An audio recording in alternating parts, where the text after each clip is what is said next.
Hello, my YouTube friends. My name is Dave Such. I'm a near-death experience researcher. Welcome to my channel where we talk about all things spiritual.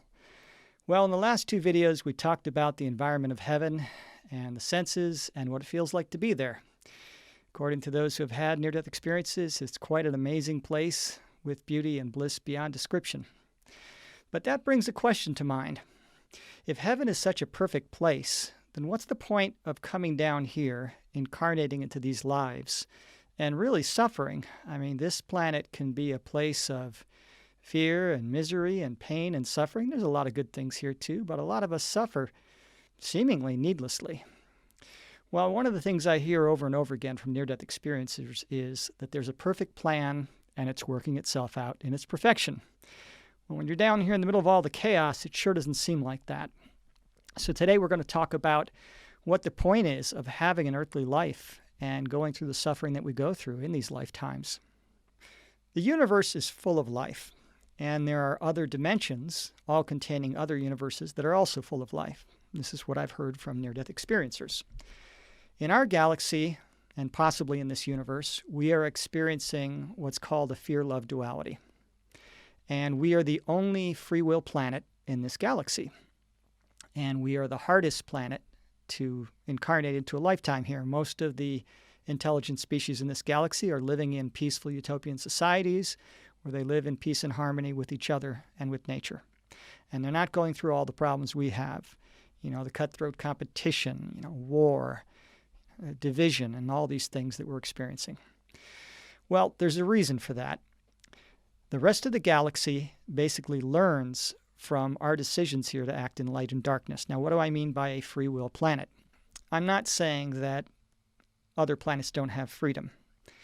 But when you are aware of our common connectedness, so down here on Earth we are experiencing the illusion of separateness because near-death experiencers say that we are more connected than separate, and that when you harm one person, you harm the whole, and that when you help one person, you help the whole. Well, we, because of our illusion of separateness, can decide to harm another. So it would be like this. If you have a dog, you can decide to pet the dog or you can kick the dog. Well, what if you were connected to that dog and every time you kick the dog, you would experience the pain? It's not really an option at that point. So in heaven, where we're all connected, we're aware that we're all connected, we're aware of universal consciousness, you don't choose to harm. That's not an option any more than taking a hammer and, with one hand and smashing the other one is an option. You would never do that. But because of this illusion of separateness, we can choose to harm others. And that is actually something that is required, that choice, as part of the engine of growth of creation. It's also holding the space for the love of creation to exist. So I just recently heard one near-death experiencer kind of explain this a little better. She was shown other worlds with intelligent life where there were these beautiful creatures living in peaceful utopias, and that's most of the galaxy. Well, we don't have that here because somebody has to do the hard work. So the infinite creator, to have infinite, limitless love, cannot limit itself only to the love side of the equation. It has to experience the opposite. So by the work we're doing here, and it's just a tiny pinpoint in creation, you've got to have somebody playing the bad guy. We are holding the environment for all of the love of creation to exist, not just on the other side of the veil, but here in the physical world.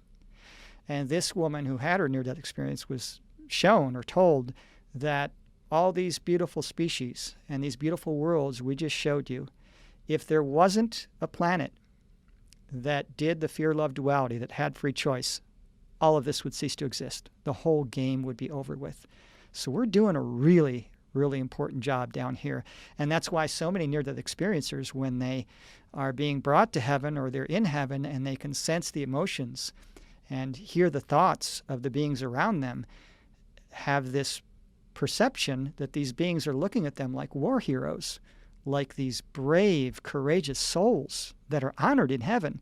Well, that's kind of a hard concept for me to accept, that we're these brave, courageous souls that are honored in heaven, because I look at my own life and how many times I really mess up and fail to treat my fellow human being with love and compassion. I can unwittingly be or sometimes intentionally be cruel and selfish and manipulative just as much as any other human being. And I kind of feel like a screw-up sometimes. And when I hear this, that we're these brave, courageous souls that are doing the hard job for the creation process, it kind of gives me a different perspective. It's hard to believe, but I do believe it's true. So every kind thought, every gentle act, every unselfish deed becomes not only a pillar of beauty in this world, but in the life to come. And we are a critical part of the creation process, of the growth process, and of the process of holding love and growing love. So just remember, if you sometimes feel like you haven't made the most of your life just by being here, a generator of light and love, you are doing an amazing job, a noble thing for all of creation and for our Heavenly Father. Well, that's about it for today. Thanks for watching. And if you want to get in contact with me, you can go to my website, godtookmyclothes.com. There's some information about my book there and my spiritual counseling services. And I'll see you on the next video. Until then, keep spreading your light and love.